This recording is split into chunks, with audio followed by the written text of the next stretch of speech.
Welcome to The Collective Appreciation. I'm your host, Gunnar Anderson. I am a screenwriter, actor, and published author living and working in Los Angeles, California. I'm also a certified personal trainer and strength coach.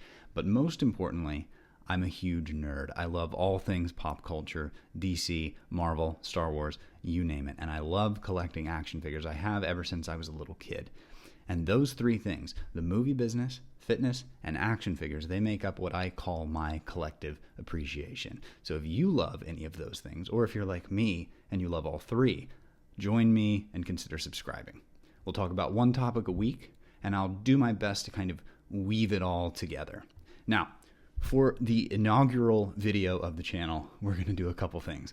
First, I'm going to give you a breakdown of why I started this channel, and then we're going to do my top 5 of 2025. We're going to look at my top 5 favorite movies. We're going to look at my top 5 favorite fitness trends. And we're going to look at my top 5 favorite action figures. Now, you may say it's too late to do a video like this of a top 5 of 2025. And I'll say the Oscars happens in February, so we're still technically on track. So let's get started. Why am I here? I'm a huge fan of content creators in the film and television space. I've watched creators like Chris Stuckman and Jeremy Jahns for many, many years. And more recently, I've found channels like 3C Films and Rockland Graves and the Cobwebs channel, and they are fantastic. I've worked in the entertainment business for years as an actor and as a writer and as a producer, but I've always kind of sat on the sidelines and watched creators in the space. So I've decided to give it a go, and here we are. But I kind of wanted to put my own spin on it and not just be another channel doing only film reviews. The ones I listed above, they're covering that niche just fine. Okay, so adding a fitness and collector spin to it, this is what I want to do, this is what I want to talk about, and this is what we're going to do. So let's dive into my top 5 movies of 2025. And just like any other top 5 or top 10 or whatever top list you see, this is just my list. It is not objective. This is very subjective. If you don't agree with any of my picks, that's totally fine. This is just my list. So, number 5, Weapons. This movie just blew me away. I actually read the script for this about a year and a half before the movie came out, and it just unsettled me to my core. Now, I remember laying in bed reading the scene where Julia Gardner is asleep in her car and she gets her hair chopped off. And I just remember being so unnerved. It's just a really good script, but what I didn't realize was just how funny it would be. And Amy Madigan, my God, I'm glad she's nominated. She deserves it. Number 4, Wake Up Dead Man. I absolutely love the Knives Out franchise. I can't think of another modern character who's carrying a franchise that's wholly original and not based on any IP. And I just love Daniel Craig. He's such a joy as Benoit Blanc. And the way these A-listers line up to be in these movies is just amazing. I'm a huge fan of the classic kind of like Agatha Christie murder mystery, and I'm also a huge horror fan. And this movie, this entry into the franchise, it really kind of toes the line between murder mystery and horror film. It's not like the scariest movie you're ever going to see, but there are horror elements to it, and I really liked it. I thought they wove that together. Rian Johnson, I thought he wove that together really, really nicely. Number 3, F1. This is a movie that scratched an itch that I just didn't know I had. It reminded me of these old school kind of sports rivalry movies, and it's the kind of thing that I really haven't seen in a long time. I loved the characters. I loved the drama. Now, yes, even though it's a bit melodramatic at times, but it added to the feel of that like old school sports drama. And I'm a sucker for a story about an old great climbing back into the ring to prove himself again. And the cinematography, all the stuff on the racetrack. I mean, I saw this in IMAX and I felt like I was there. I know that's like a very like cop-out kind of like surface level thing to say, but I am not kidding you. I felt like I was there. And not to mention I sat, like the director sat one row in front of me and he was there with his kids or his nieces and nephews, whoever he was with. But it added to the full experience of the movie. And as a 90s kid, I'm predisposed to loving anything Brad Pitt does. So there we go. Number 2, Sinners. Holy shit. this, once again, blew me away. I remember sitting in the theater, and I kind of leaned over to my friend, and it was like midway through the movie, and I was like, I think this is one of the best movies I've seen in a really long time. And if you would have that sort of epiphany in the middle of the movie, you know that you're going to walk out very, very happy. This is a wildly entertaining from start to finish. And even though, yes, I am a horror fan, the horror elements of this movie are just like a nice bonus. I mean, I bought in from the very beginning. The Smokestack Twins, their crew, the setting, two brothers opening a nightclub. I would have been down for just a story about that. That movie is great on its own. But then halfway through the movie, you introduce Jack O'Connell, and it just takes it to another level. The cinematography, the sets, the performances, the choreography. Holy shit, the choreography. It's a damn near perfect movie. And now we're coming to number one battle after another. Kind of like F1, this reminded me of kind of like how F1 reminded me of the 90s. This reminded me of those really influential movies from the 60s and 70s. There's like elements of The French Connection and Butch Cassidy and the Sundance Kid, all while being totally original. And I really love this new kind of like lovable fuck up era that Leo's in. He's so compelling, and you feel so deeply for him, and he's absolutely hysterical. PTA absolutely crushed this movie, and credits where credit's due. This has the single best car chase that I have ever seen put to film, and that's not hyperbole. That is just the God's honest truth. Going over those hills, and if you haven't seen the movie, you don't know what I'm talking about. If you've seen the movie, you know exactly what I'm talking about. It is riveting. All right, moving on. Sorry, this is rushed. This is a very experimental video. They will get better. Moving on, my top 5 favorite fitness trends. Now, so fitness trends are hit or miss, right? But in the past year, I feel like there's been some true standouts. And not all of them are something that I'm going to do personally, but I think a lot of people will benefit from them. So, number one, wearable tech. Whether it's a smartwatch or an Oura Ring, whatever, I think these are proving super helpful to people, especially when they're just starting out on their fitness journey. They're great for establishing kind of like a baseline, but they're also great for figuring out the things that you're really lacking in, like your sleep tracking. I know a lot of people are starting to take their sleep more seriously because they're recording their sleep and they're seeing how poorly they're sleeping. Now, this one's not for me, but my clients seem to love them, so we'll keep them in. Number 5. Number 4, Hyrox. This is super dope. I like this because it brings a lot of people out. Remember when, like a few years ago, CrossFit was such a huge thing? It was like all the rage. This is going to be the exact same thing.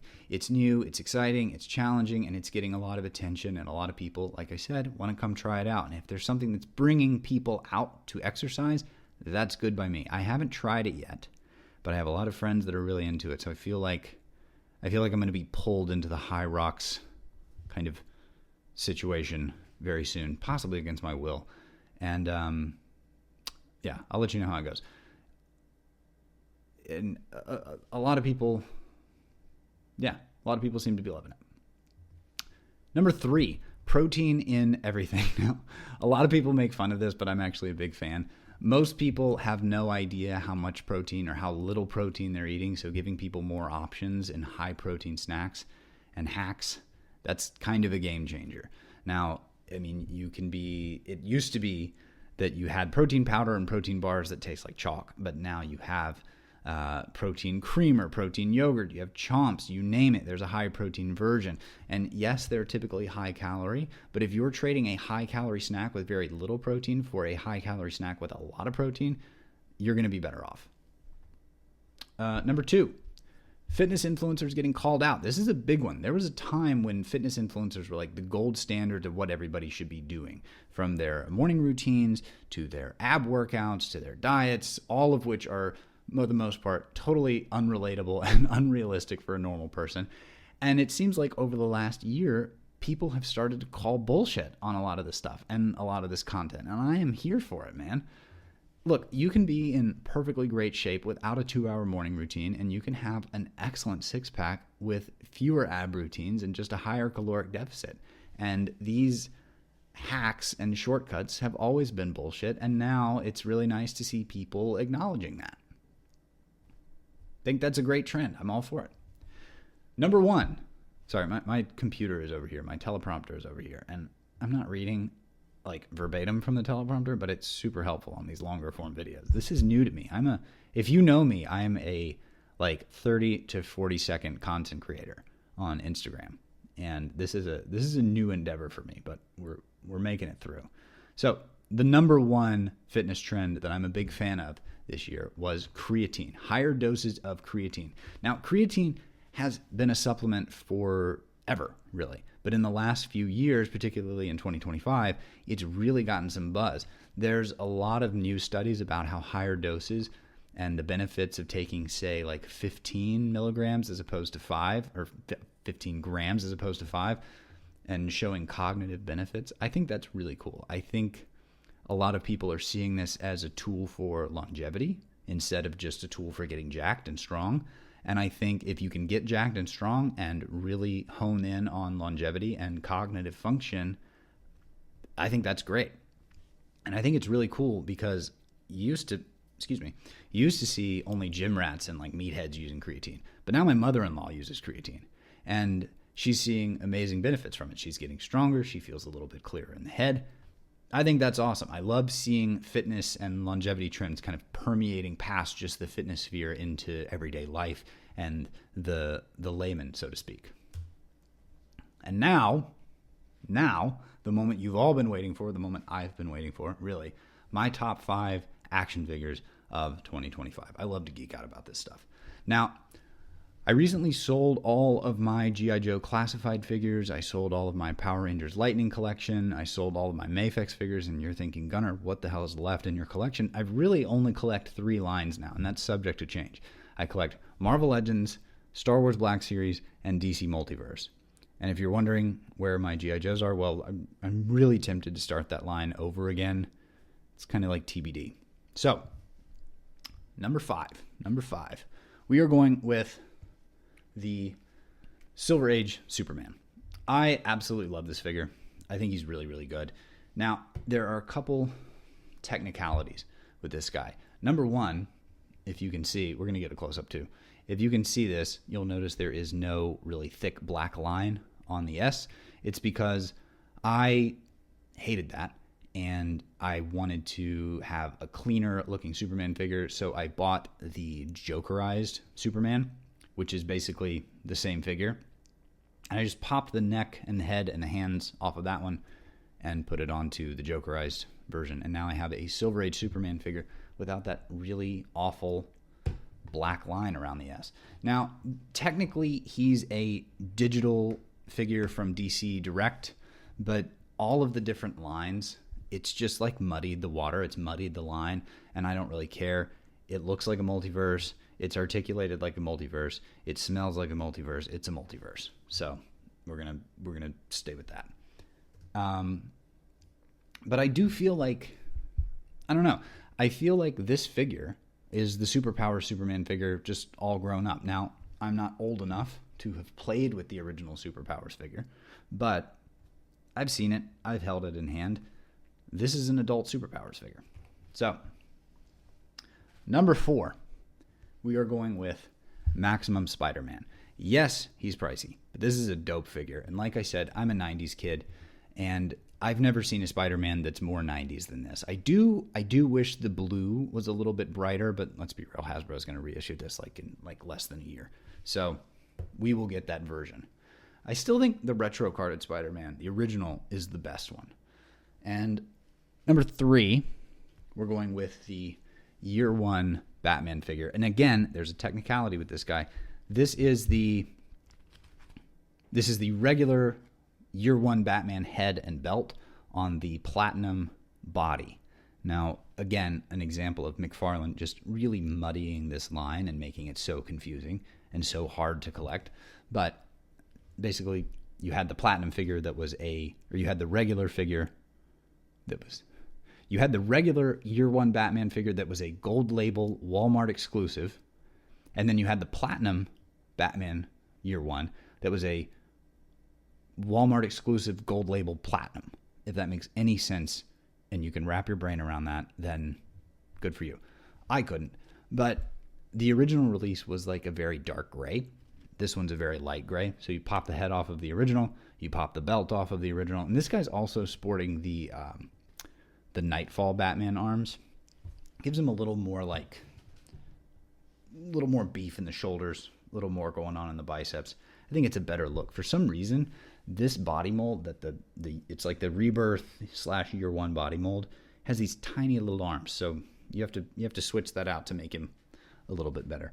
Number 2, first video on the channel, and we're already cheating, but we're gonna go with Han Solo and Chewie from Star Wars: The Black Series. Now, really just Han Solo, but you can't have one without the other.